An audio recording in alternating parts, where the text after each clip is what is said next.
Please be seated.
Good morning, everybody.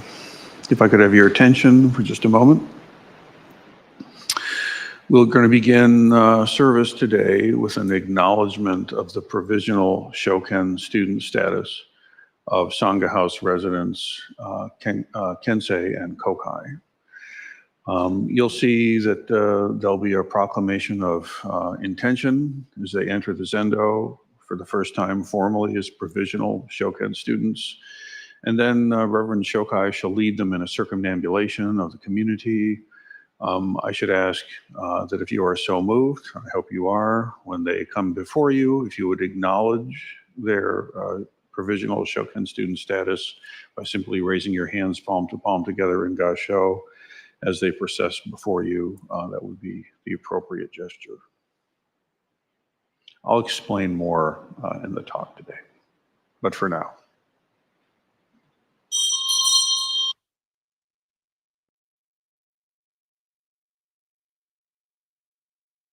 We come to this temple realizing the great importance of the matter of life and death.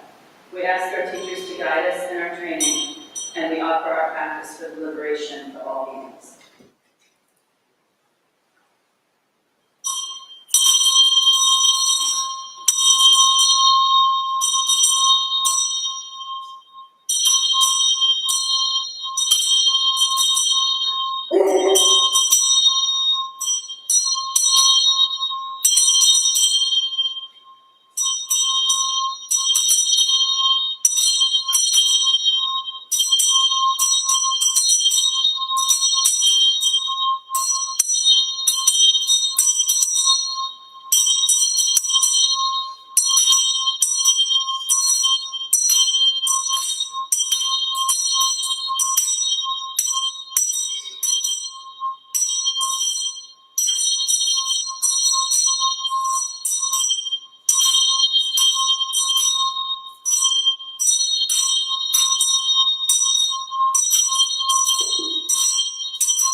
Gassho, please.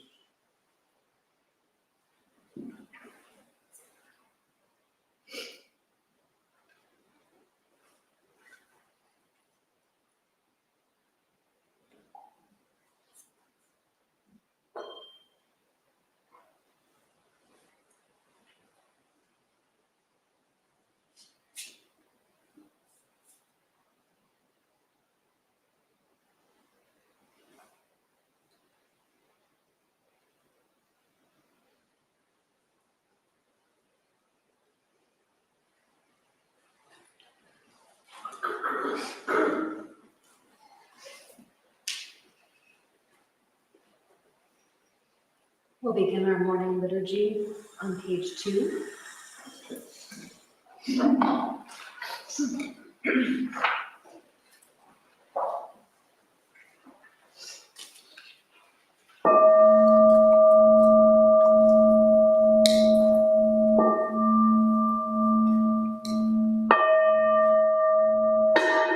Gata of Atonement,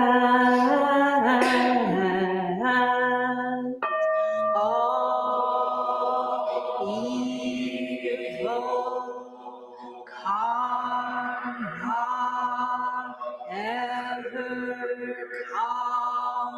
committed by me, sense of woe, on account of my beginningless greed, anger, and ignorance, born of my body, mouth, and thought. Now I atone for it all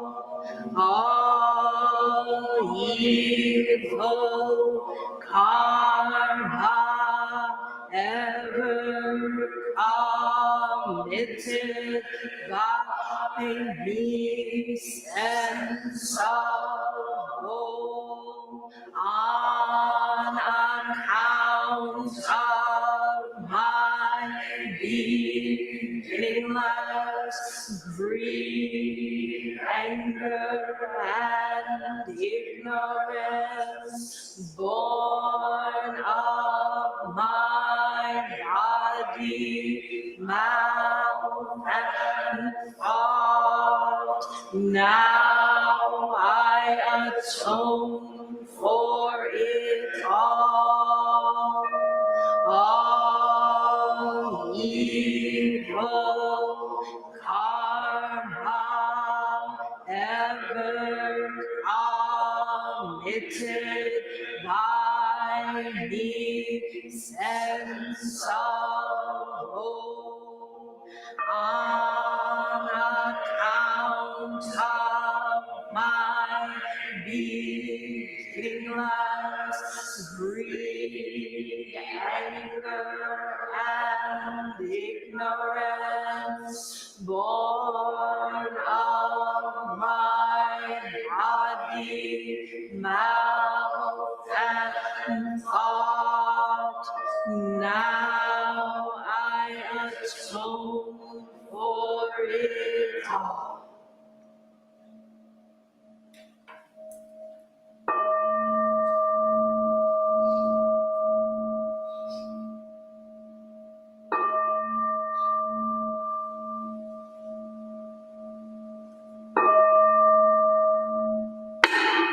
Nikaya 3 Refuges.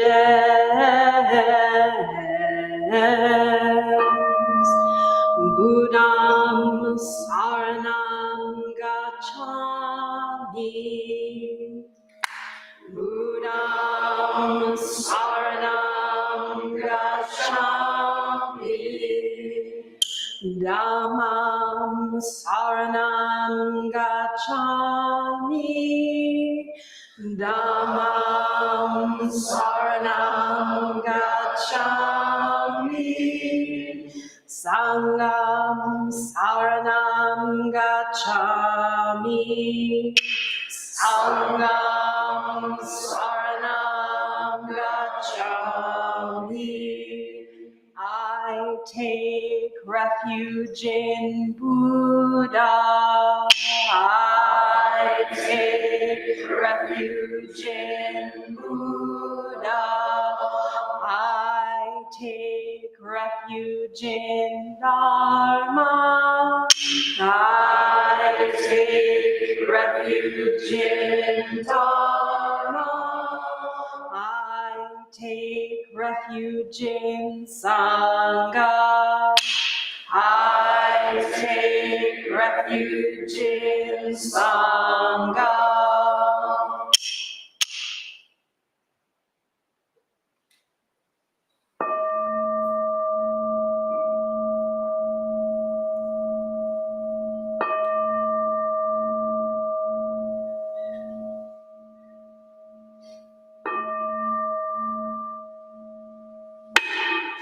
5 remembrances. I am of the nature to grow old. There is no way to escape growing old. I am of the nature to have ill health. There is no way to escape having ill health. I am of the nature to die. There is no way to escape death.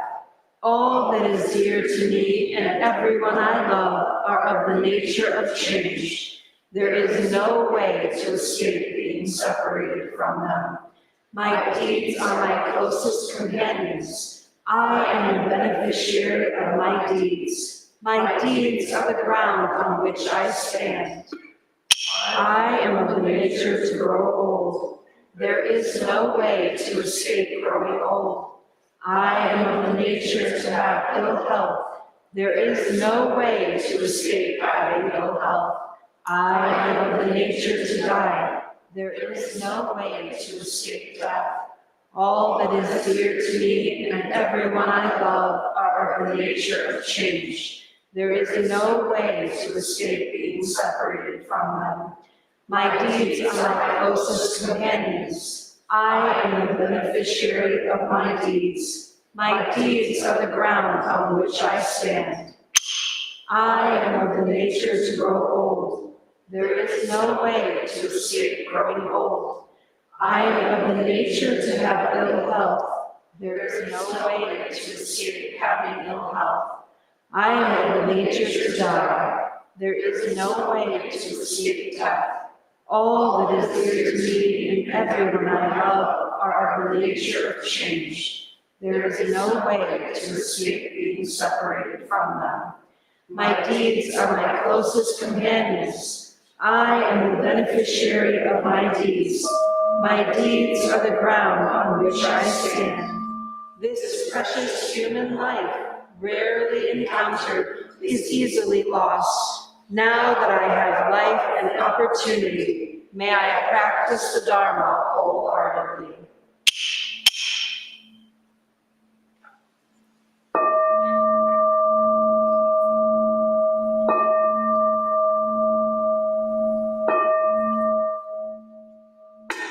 Mahayana Refuge. In my heart, I take refuge in Buddha, Dharma, and Sangha. May I liberate suffering beings and bring them to great joy. May the compassionate spirit of love grow within me, that I may actualize the great way. In my heart, I take refuge in Buddha, Dharma, and Sangha. May I liberate suffering beings and bring them to great joy. May the compassionate spirit of love grow within me, that I may actualize the great way. In my heart, I take refuge in Buddha, Dharma, and Sangha. May I liberate suffering beings and bring them to great joy. May the compassionate spirit of love grow within me, that I may actualize the great way. Invocation of the lineage. I give thanks for the guidance of my teachers. For the lineage of teachers before them, I give thanks and offerings for their devoted practice of generosity, moral discipline, patience, joyful effort, concentration, wisdom, skillful means, unshakable vow, spiritual powers, and awakened awareness for my benefit. May their years of life be lengthened, and may their vows be completely realized, and may I cultivate these perfections with their guidance.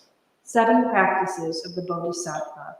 I bow down in body, speech, and mind. I offer the best I have to give, both real and imagined, to fill the space between us. I regret and purify all transgressions. I rejoice in all virtues. I request you to remain until total enlightenment. I request wise and compassionate guidance. I dedicate my merit for the sake of all beings.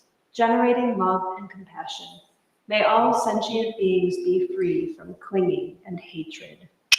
Being close to some and distant from others, how wonderful it would be. May this be accomplished. I will free them from clinging and hatred. Bless me to accomplish this. May all sentient beings enjoy happiness and the causes of happiness. How wonderful it would be. May this be accomplished. I will bring them happiness and the causes of happiness. Bless me to accomplish this. May all sentient beings be free from suffering and the causes of suffering. How wonderful it would be. May this be accomplished. I will free them from suffering and the causes of suffering. Bless me to accomplish this. May all sentient beings have the joy that has never known suffering. May they be free from clinging, hatred, jealousy, miserliness, doubt, pride, wrong view, ignorance, and dualistic thoughts. How wonderful it would be. May this be accomplished. I will bring them to this state. Bless me to accomplish this. Please stand for the Enmejuku Kanangyo on page 6.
Enmejuku Kanangyo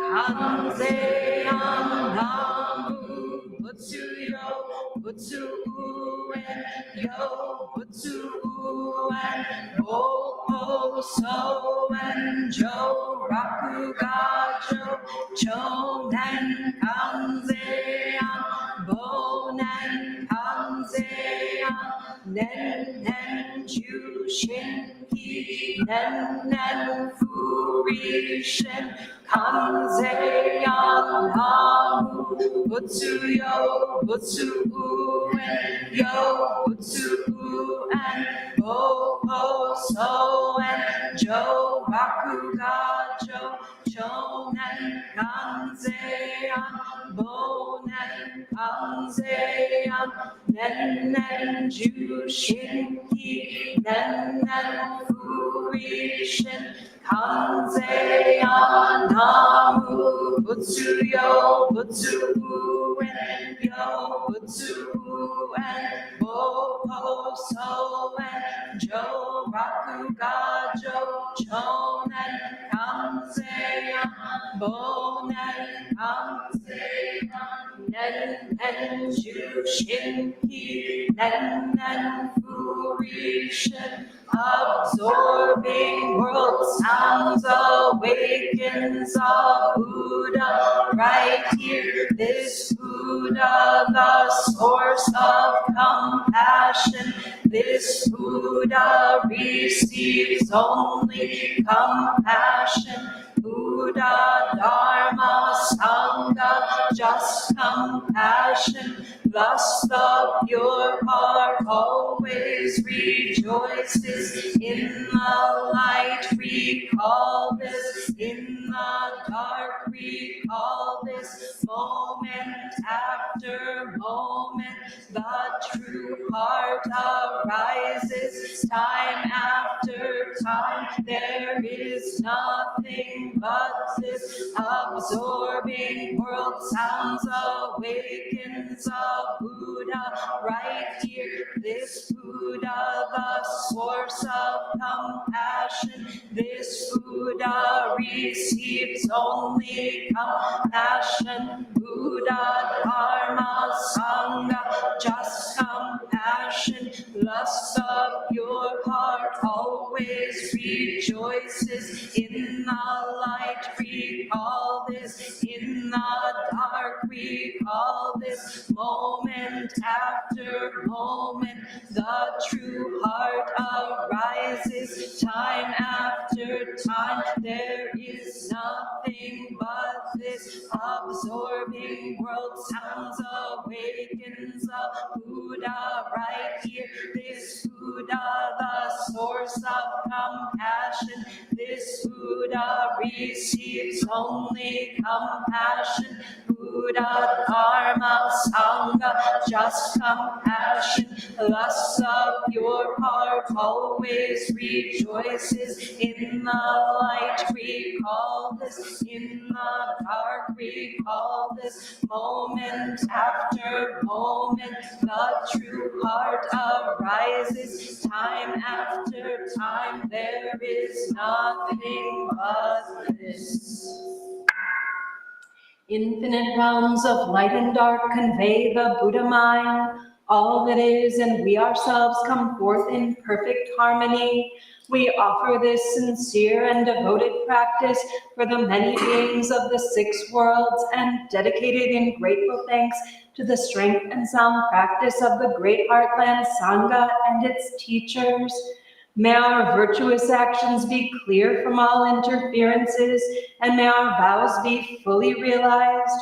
We especially dedicate these merits to Stephen Mays, Soke, Roger, Debbie, Wayne Coleman. May they have healing and comfort, as well as Griffin, Pauline Fries, Ella Fitzgerald White, Shirley Nitz, Father Brian, Susan Armstrong, Michael, Mallory, and Graham at the time of their death, as well as those whose names we hold in the silence of our hearts and those whose names we now voice aloud.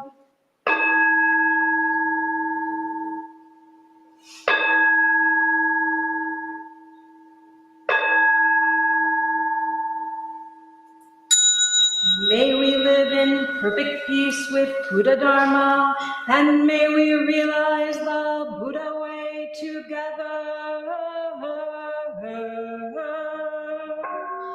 All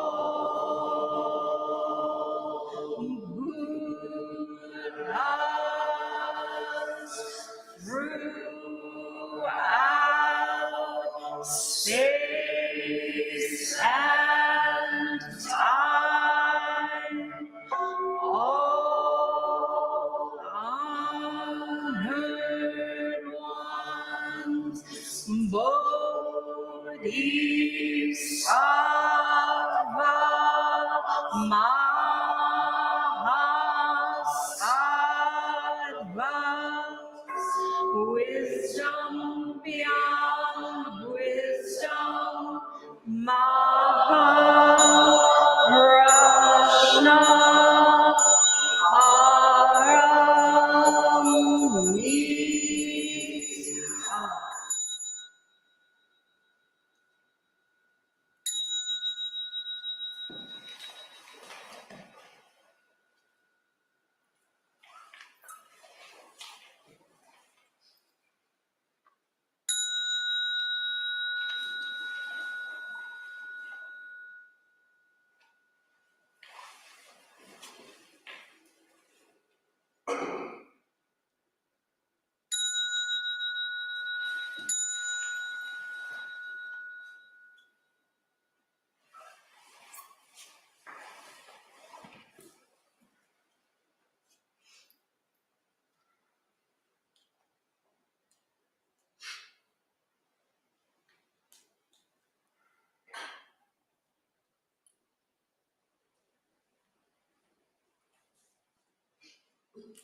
Please be seated for Zazen.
Please stand for walking meditation.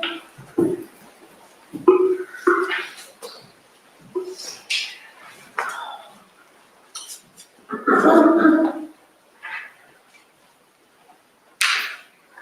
the sound of the clappers, the first and third rows will turn to your right, second and fourth rows will turn to your left.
We'll now recite the Sangha Covenant, which you can find on page 8. We, the Daishin Kokoji Sangha, with respect for the worth and dignity of each person, with wonder at the wisdom and compassion we seek to cultivate by practice, and with deep gratitude for the teachers of this lineage and our connection to one another, covenant to support each other by upholding the precepts of doing no harm, practicing good, and actualizing good for others. Please be seated for this morning's talk. Sit comfortably and sit so that you can make eye contact with the teachers and so that you're not blocking anyone's view behind you.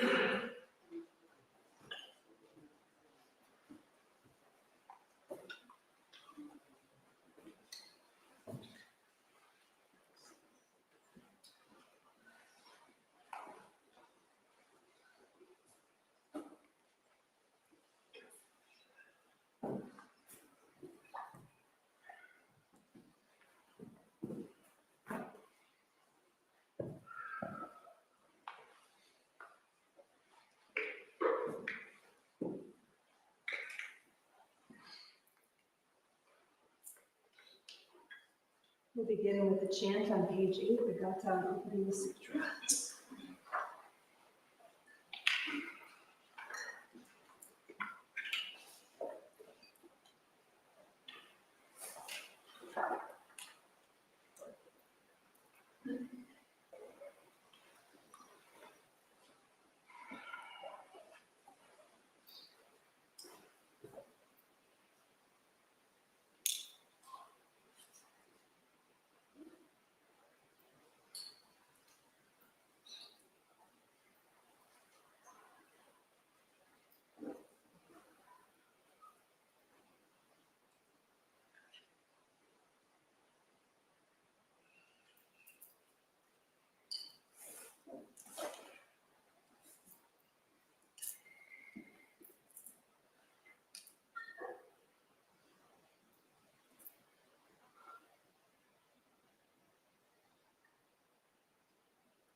Gata on opening the sutra.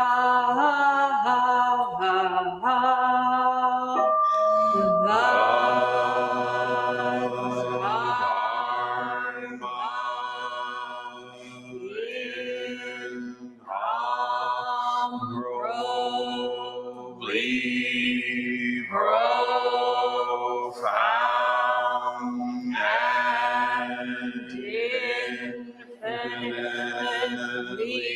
subtle is rarely encountered,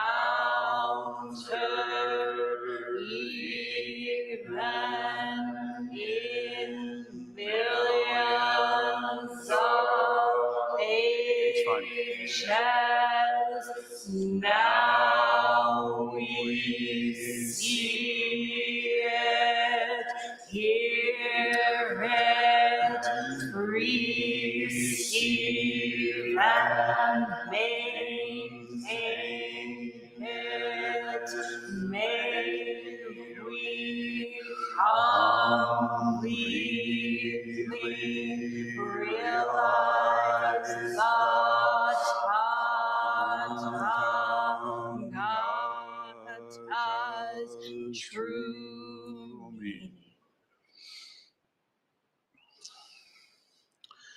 So good afternoon, everybody. Thank you very much for being here to practice together. There's a real wild horse energy making its way around the temple grounds today. I don't know if you've noticed that, but it's something like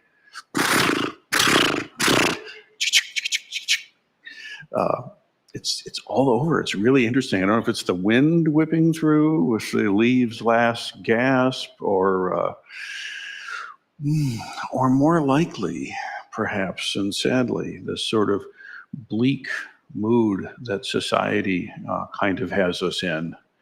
I'm sure you're aware that there are many worthy causes that seem to compel our attention, and many unwholesome and deeply regrettable life situations and situations in society and internationally that really demand, it seems, emotional and psychic involvement.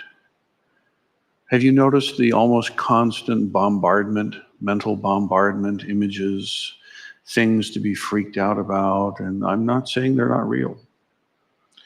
But realize that the water we swim in has been spiked. There's something, it makes folks unable to even think straight. We can't think straight, it seems. It seems that the water has some quality into it. There's something in the air. There's some quality in the space that we occupy. Teilhard de Chardin, an important theologian to the Jesuit order, talked about the evolution of society in what he termed long ago, what he thought would be the so-called noosphere, the sphere of human interaction, long before the internet was a thought, a gleam in any developer's eye. This idea that the sum total of human communication was its own kind of ecosystem. And I think, broadly speaking, he was onto something, at least with this point, that we do live in a human thought ecosystem. And now, I think, more so than ever, you hold in your hand multiple lifetimes worth of captivation. Have you noticed?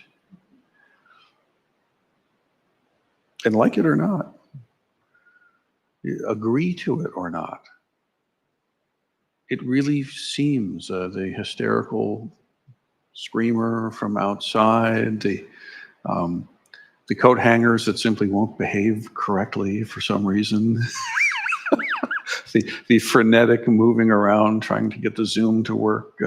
These are just a couple of little snapshots. So they're happening all over the place. And it's not just us. So what to do? What to do? How to respond?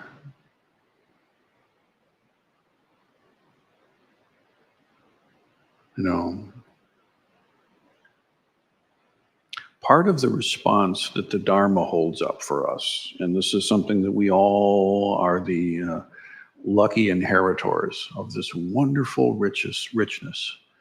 Probably, in fact, I would go so far as to say is clearly the most important treasure that you can inherit is wisdom, right?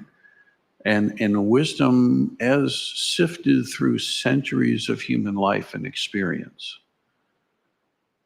I'm a big fan of the cutting edge, but also the long lesson of the ancestors. These things don't need to fight each other. And one thing that the lineage has shown over and over and over again is that society churns. The human ecosystem is filled with mental, emotional, psychic, grand, sweeping ideas and causes, rival concepts of the divine, ways of trying to structure society and control other people. This is nothing spectacularly new to the 21st century. And I fear that the average person is so under the sway of just trying to make ends meet and to get through the day, that there's no time to pause and to encounter silence and stillness, the basic sanity of reality itself.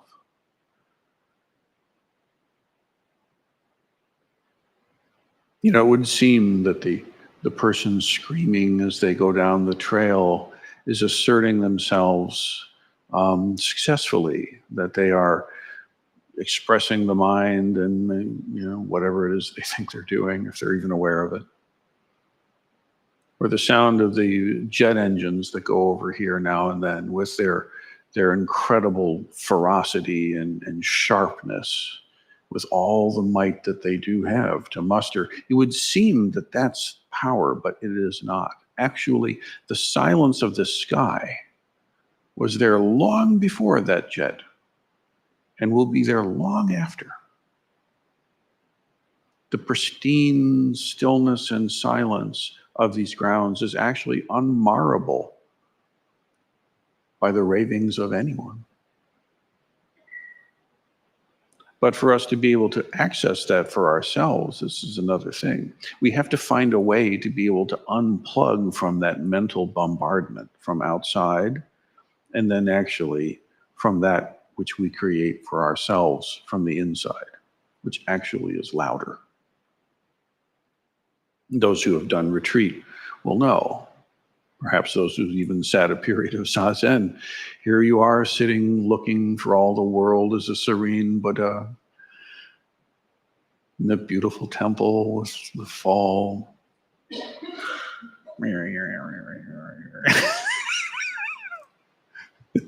The churn continueth.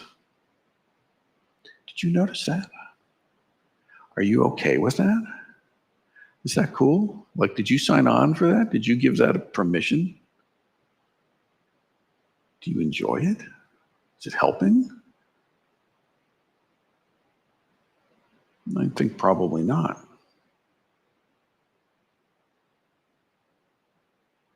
So one of the things that the tradition gives us is there are ways to step off the roller coaster.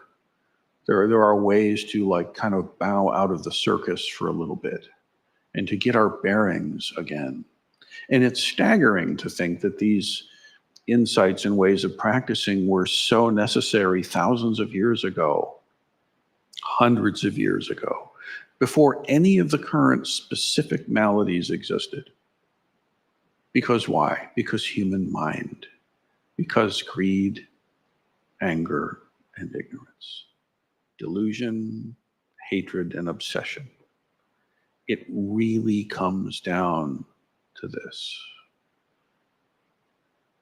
In fact, you can look at all of the tribulations of our human sphere, and if you simply looked at it and said, what here is expressive of hatred? What here is expressive of obsession and greed? What here is expressive of ignorance and delusion? And what expresses compassion and wisdom and equanimity? You could right there have a very clear sense, and it wouldn't help you a bit. Why? Because intellectual parsings like that only, they're another idea. So you throw that idea into the mix and you try to reinforce that idea and you try to have that idea as opposed to other ideas. And in the name of this grand idea, I can't believe those stupid, hateful people. Why? And it just becomes another way to get stuck. How do we actually unstick? How do we actually, for real, break free of that wheel? Tune in next week.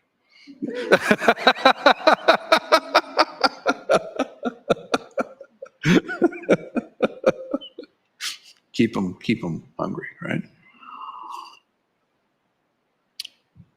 Well, one of the ways, believe it or not, is to acknowledge the full breadth of what it is to be Homo sapien, the full bandwidth, the full spectrum of human experience. And that includes areas of consciousness that typically we try to shudder away and pretend aren't there. We try to be purely rational, or we try to quarantine our experience. And one of the things that I'm so grateful for in this tradition that we share in together is that there's a full bandwidth acknowledgement of all the aspects of ourselves to bring to bear to this. And so it turns out that sometimes what's required is ritual.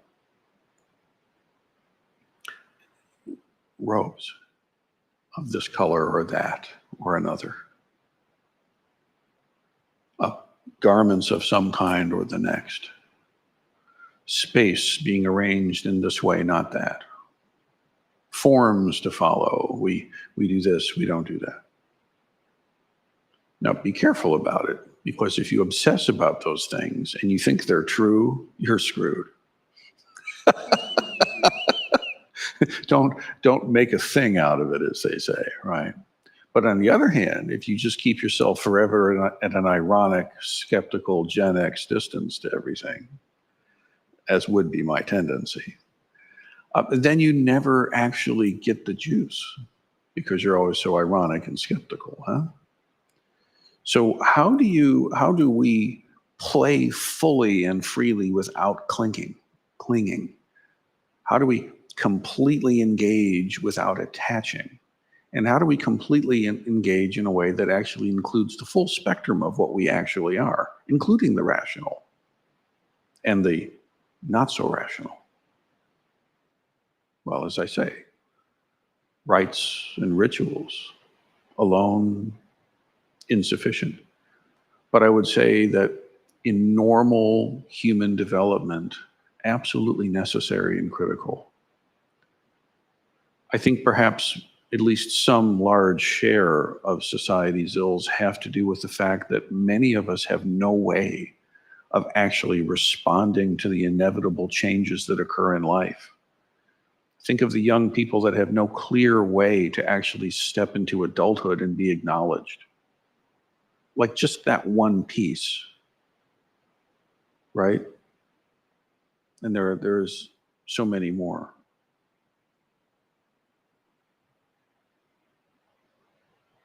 And so one of those has to do with this business that we saw this morning, actually.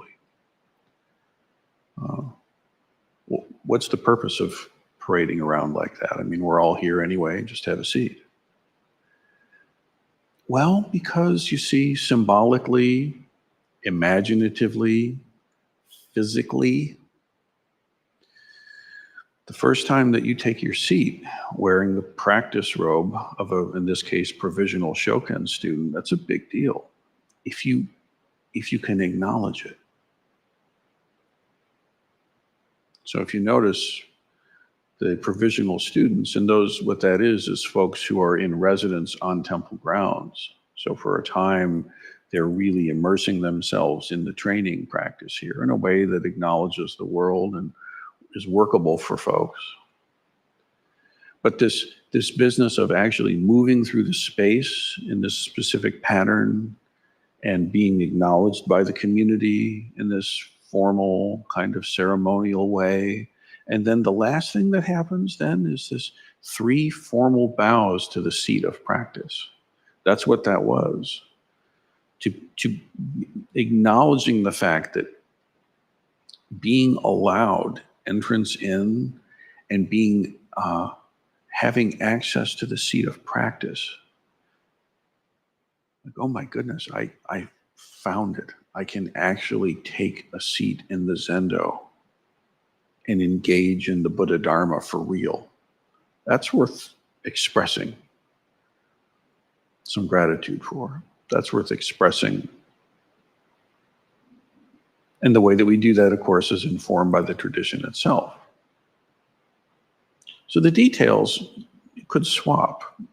I mean, if there were different cultural moments of hundreds of years ago, the exact way a bow might look different, but the heart of it is no different at all. So this craziness of society, this mental bombardment, right? One of the things that happens when we sit in Zazen, hopefully, is that at least for that amount of time, you really unplug from all the stuff, from all the narratives. And hopefully don't replace it with a more Buddhist one. Let that go too, please. You know, simply let go of all results and simply bring your self to the practice. If your practice is paying attention to your breath and being mindful of your breath, really trust that. Stop trying to fix everything and figure everything out and mitigate all problems and handle everything and improve yourself and get in shape by gum and all these other things. Just at least for 20 minutes, can we stop and just actually embrace ourselves in the moment as we and it actually are? That is the revolutionary movement. That is the countercultural thing. That is the medicine that allows us to find a way to step off the wheel of crazy and into the solid ground of the moments we're in. This is what's required to allow ourselves to actually be of use. Because if all we're doing is expressing the same frenetic wild horse mind, it kind of doesn't matter the nobility we suppose of our cause. As just as it may be, if you're rallying behind it with the mind of crazy, it's not helpful. It just adds to the churn.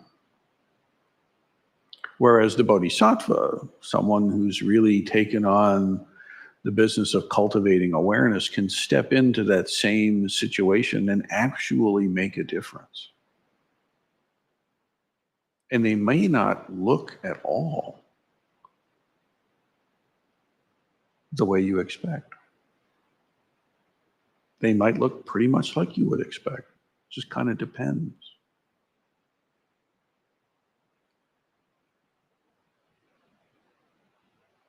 So this business of coming into Zazen is the business of coming into Sesshin, of retreat, of immersing yourself into the space and letting your body absorb on a cellular level the Buddha Dharma. You don't really have to do anything. You just have to put yourself in the way and let the Dharma run over you. It's kind of like that, you know. Just go ahead and lay down on the tracks, babe. It's fine, you know. And let the Dharma, let the Sesshin roll right over you. And even more so, those, you know, there will be an opportunity for those who are so interested to come in to do a month-long residence in the summer. It's open to anybody who would like to apply to this. What does it mean to come into residential training for a month and to live on these grounds? It's not just a Buddhist summer camp. That might be fun, but this is actually putting yourself in the place of the Dharma and allowing yourselves to absorb it. Letting go of agendas. You might come into training thinking you've got to do it. And I might even encourage you in that false thought for a while, if it's useful. But ultimately, as that matures, you realize it's not about you doing anything. It's about showing up and allowing the Dharma to express. And these grand sweeping causes, they ultimately boil down to these very specific personal relationships, like this coffee cup and this clock and this, whatever the right name for this thing is. These people, like this place. You know, at retreat, we get to feel what it is to really take care of the space and take care of each other and take care of this moment. And really, it's the same here on a given Sunday afternoon. It's not just at retreat. It's not just when we're sitting. It's not just when you're in residence for a while. It's actually all the time. And so ironically, the more the training matures and the more you find that instead of trying to understand the Dharma, whatever that would be, or you find that you're constantly immersed in it.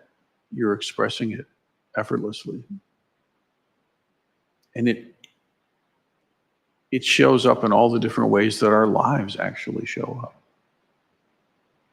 And yet somehow, without these sort of acupuncture points being acknowledged, it's very difficult for that to actually come to fruition.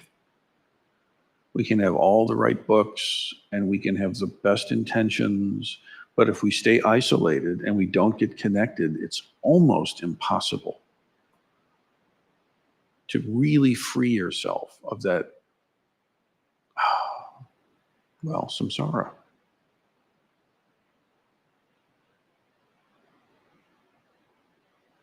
These robes, they mark in a certain way the gray robes that you see around the zendo. And by the way, I'm wearing one too, under here.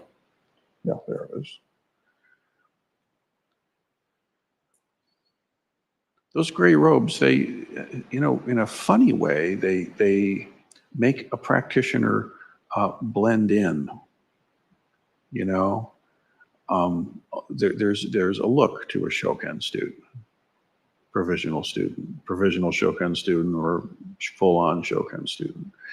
Gray robe, black rakusu, unless it turns blue, which can happen with a Shuso who's a layperson.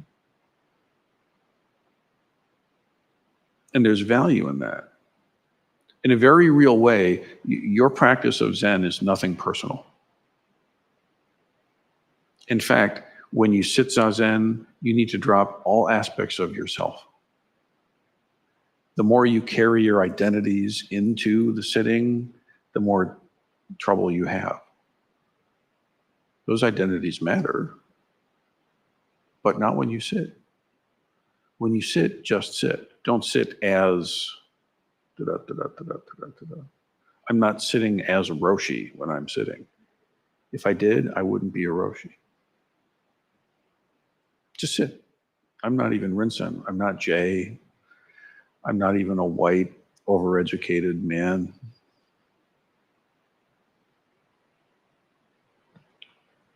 Be no one in particular. And the gray Shoken robe expresses this in a way, but also, interestingly, the gray robe makes you kind of stand out. Are you feeling it? Same thing. It's the other side of it. And in this way, it's quite something, because now suddenly people look at you like you know what you're doing. And that's good, because you know. But that's good. Your practice becomes more visible for others, and this encourages others and helps others.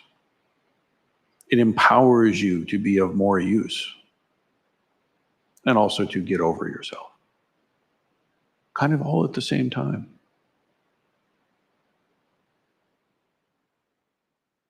I remember in my own training with my own teacher, when I was had it in my heart and my mind that I wanted to be a formal Shoken student. And by the way, we're going to have quite a few coming up with this Rahatsu. So this talk is not just for these provisional folk, but actually there's a lot of full-on Shoken students coming up. But I remember I was so clear. I knew exactly that this is precisely what I wanted to do. And so I took my clarity and precision about my wanting to do the Zen thing, and I brought that into my interview with the Guardian Council. And Myotai bounced me out on my head and said, "No, you may not." I was devastated. I was dumbfounded. I couldn't believe it. I was 18. But still, it was a solid gut punch to my 18-year-old self, or 19, whatever it was at the time. But I'm so grateful for that rejection, because you know what? The kind of certainty and clarity that I had was all wrong. Completely wrong. And it took a strong priest to be able to tell me no. A priest, she could actually tell what I needed more than I could.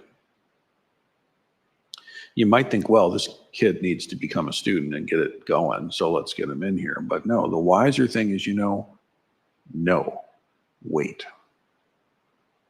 Maybe this will never happen for you. We can't say. But clearly it's not ready now.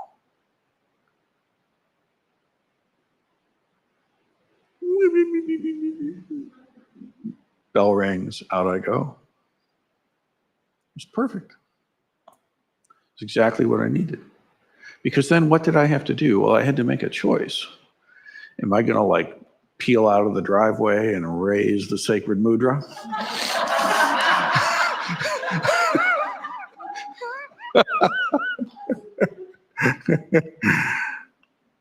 I hadn't thought about it. I would lie if I said it didn't occur, but actually, no. For whatever dumb luck reason, good karma, something, I had the good sense to say, it became a cause of great self-reflection for me. So I signed up for a session, the next one, and the next one, and the next one. And completely let go of the expectation that I would ever be able to actually wear a gray robe. I felt like, okay, I have to let go that I'm going to get this result. I don't know, but I need to sit more. I need to see this.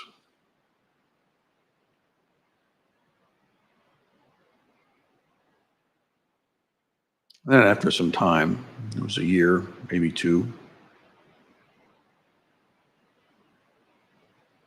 the option to go before the guardian council was made known to me again. And I went in as a very different young man to that second interview. I wasn't sure that I would be acceptable. I expressed a sincere hope that I would be allowed to practice and to receive guidance. It was a whole different me.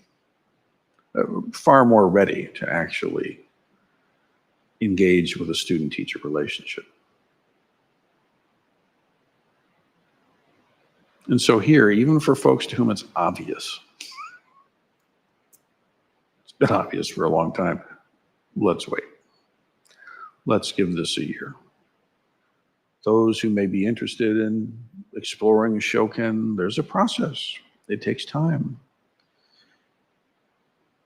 Those who show up the first day and make big flamboyant vows and dedicate their lives to the Dharma have already left. It just hasn't happened yet. And they'll leave with the same mind they entered with. Wild horse mind. And that, my friends, is not acceptable. Rather, great things take time. Allow the great things the time that they need. Allow yourself the time that you need. Don't buy into the frenetic urgency of social media and the bombardment. Trust the stillness and the silence and the quiet. Then when it's time for you to engage, you'll be engaging with some roots, some center, some core, some depth, and not simply wind horse charging at wind horse, back and forth and back and forth and back and forth. Not two crazy monkeys throwing stuff at each other. And so, after this long process unfolds, those initiates who are now Shoken initiates arrive at Rahatsu. And Rahatsu is the one retreat we have in a given year that is not open to everybody in the community. We set one retreat aside, just one, that's for Shoken folks.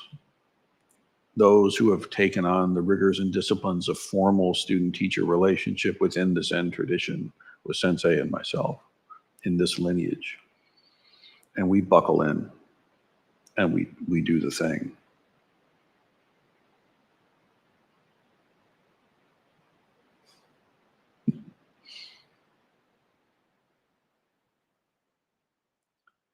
It's kind of amazing how much it takes to live a harmonious human life, isn't it?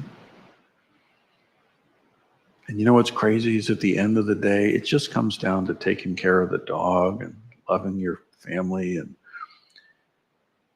meeting the day as well.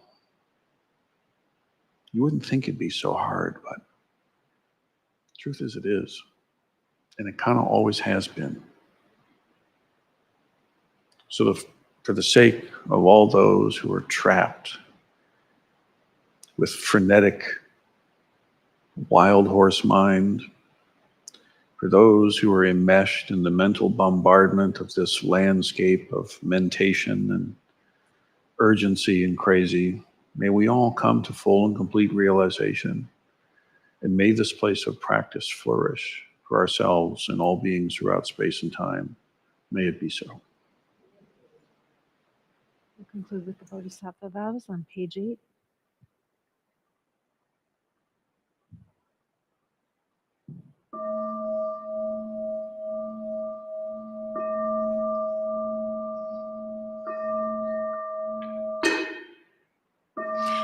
Beings are numberless.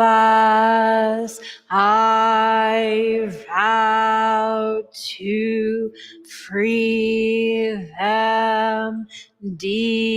Delusions are inexhaustible.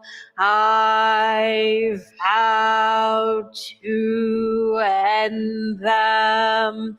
Dharma gates are boundless. I vow to enter them.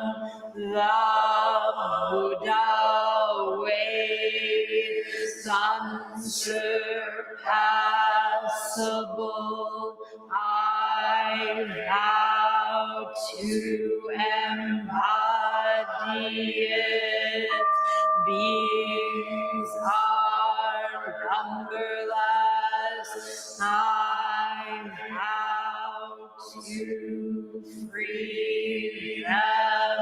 Delusions are inexhaustible. I vow to end them. Dharma gates are boundless. I vow to enter them. The Buddha way is unsurpassable. I vow to embody it. Beings are numberless. I vow to free them. Delusions are inexhaustible. I vow to end them. Dharma gates are boundless. I vow to enter them. The Buddha way is unsurpassable. I out to embody.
Thank you, everyone. That concludes our service. Do we have any announcements?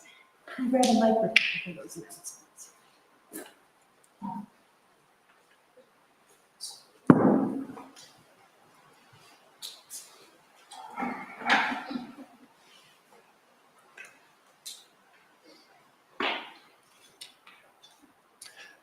Next Saturday is Pastathon!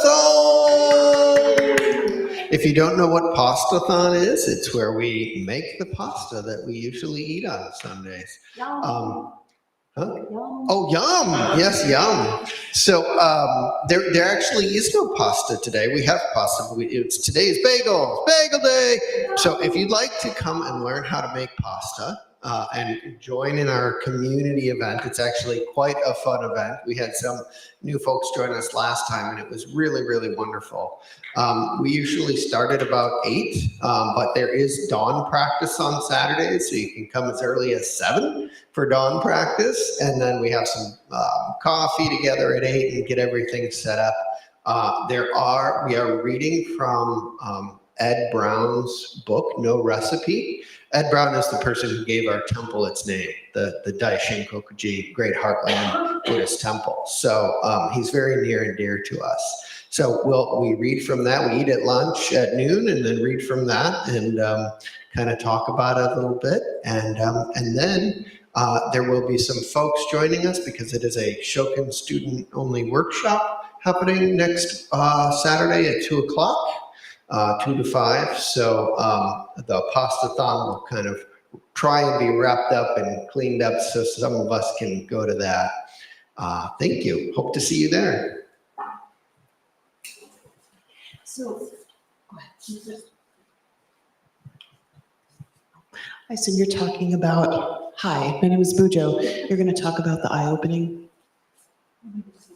Oh, okay. Next Sunday, that's the 19th, right? We're having our eye-opening ceremony, and that is for each household that has an image. If you haven't had its Dharma eye opened already, you can bring your image to the temple. Or if it's already open, open, bring it back for a refresher. Oh, I didn't know they could be refreshed. They can be refreshed. And they will do that, and it's a whole ceremony. So that's next Sunday. And then next Sunday evening, there is a multi-faith council, multi-faith thing going on. It's called an MFC Family Night, and this is something we've started recently on the third Sunday of each month. It's open to anyone who wants to come.